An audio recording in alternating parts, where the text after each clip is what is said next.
कहाँ रे? चल बैठ। अरे पेशाब करने जा रहे हैं, बड़ा तेज लगा है। चल पढ़ाई कर। हाँ? पढ़ाई कर, तू पेशाब करने जा रहा है? सुबह से पढ़ ही रहे थे। तो सुबह से पढ़ रहे थे तो अभी भी पढ़ो। तुम जानते नहीं हो कि तुम जनरल हो?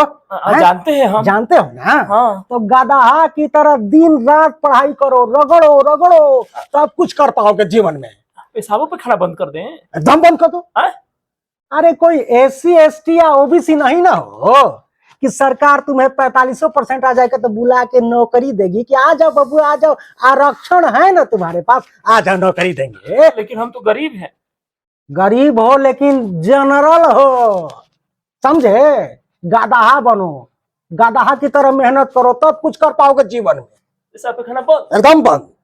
पड़ोसा भी नहीं? एकदम नहीं, एकदम 24 घंटा पढ़ाई करो, मेहनत करो।